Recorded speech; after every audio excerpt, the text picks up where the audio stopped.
Bonjour les amis, j'espère que vous allez bien. Alors je vous fais cette petite capsule pour vous parler de cœur à cœur de mon histoire avec Jésus-Christ Sananda, puisque quelques personnes via Messenger m'ont posé la question du pourquoi je parlais du Christ et donc de la croix, parce que la croix, la Sainte Croix ou la croix christique a interpellé quelques personnes.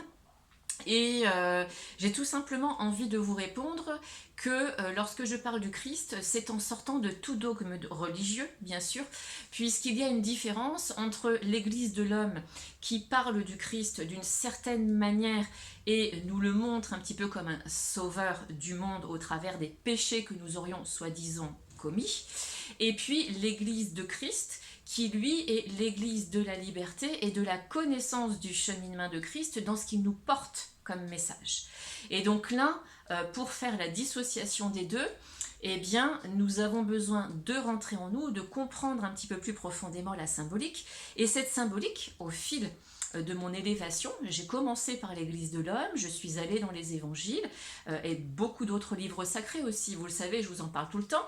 Et toute seule, j'ai fait ce qu'on appelle une livrothérapie sacrée.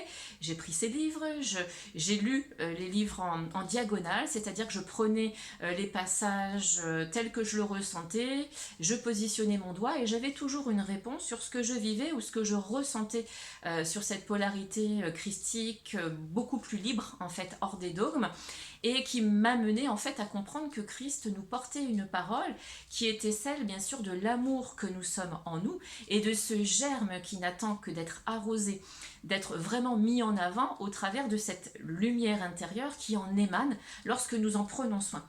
La lumière intérieure nous emmène justement à l'alliance entre l'être humain et l'être spirituel qui devient le divin humain.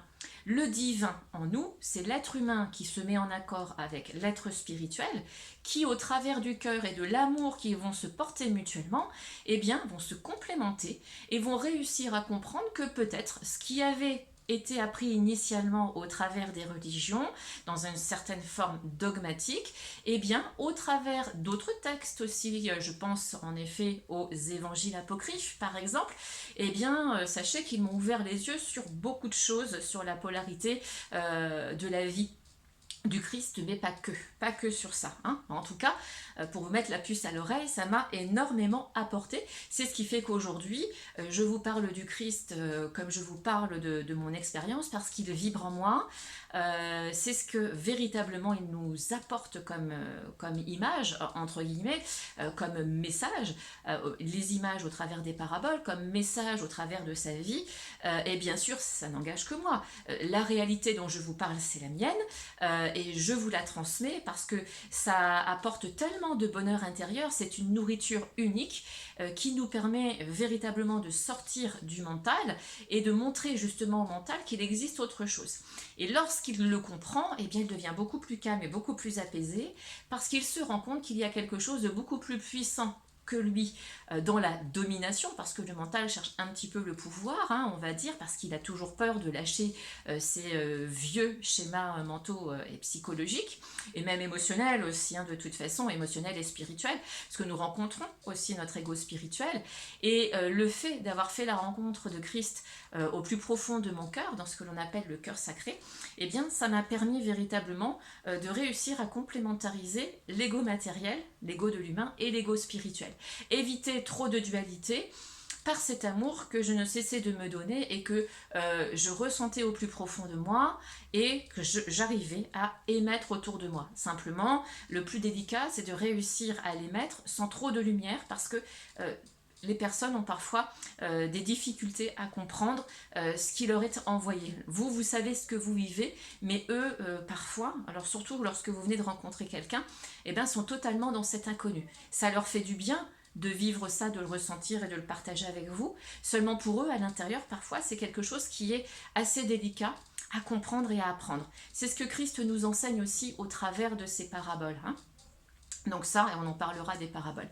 Donc ça, c'était vraiment quelque chose que je voulais vous partager, parce que Christ, c'est ma vie, j'ai souvent, c'est mon amoureux, c'est mon bien-aimé, l'âme our, l'âme, notre âme, qui est cette énergie spirituelle remplie d'émotions que nous ramenons de nos vies antérieures et que nous vivons ou avons vécu depuis notre naissance terrestre, et our, qui signifie en hébreu la lumière, eh bien, c'est tout ce que nous sommes de toute éternité. Nous avons juste besoin de dissocier, d'apprendre que peut-être l'amour que l'éducation nous a enseigné est totalement erroné et que l'amour qui est véritablement l'amour christique, qui nous est emmené, c'est cette forme d'amour absolu dont je vais vous parler dans la prochaine vidéo, qui trouve et chemine au travers des 5 formes d'amour de base. L'amour instinctif, l'amour affectif, l'amour inconditionnel, l'amour infini et l'amour absolu. Et bien sûr, lorsque je vous parle de ces 5 formes d'amour, c'est celles que j'ai vécues et que je souhaite vous transmettre et vous expliquer dans la prochaine vidéo. En tout cas, sachez que le Christ, je le vis au quotidien, rien à voir avec des protocoles ou des rituels religieux. Il vit en moi, c'est quelque chose qui nous appartient à tous, que nous avons la possibilité d'ouvrir ou non. C'est une magnifique porte que nous avons la possibilité d'ouvrir et cette clé, elle est en nous. C'est à vous de faire le choix de prendre la clé et d'ouvrir votre cœur pour vous-même et ensuite de découvrir tout ce qu'il a pu nous apporter comme connaissance et surtout au travers de son vécu face à cet amour et ce qu'il porte comme message plus profond à l'humanité lorsqu'il dit « aimez-vous les uns les autres ». Aimez-vous d'abord, puis les uns et les autres. Voilà. Je vous souhaite une belle soirée ou une belle journée. Sachez que je suis absolument passionnée de vous parler de cette histoire vécue et toujours au quotidien, que vous avez la possibilité bien sûr de me l'échanger si vous avez des questions. Et en attendant la prochaine vidéo et nos prochains échanges très bientôt en direct, en live, eh bien je vous souhaite le meilleur et je vous embrasse. À tout bientôt les amis. Bye bye.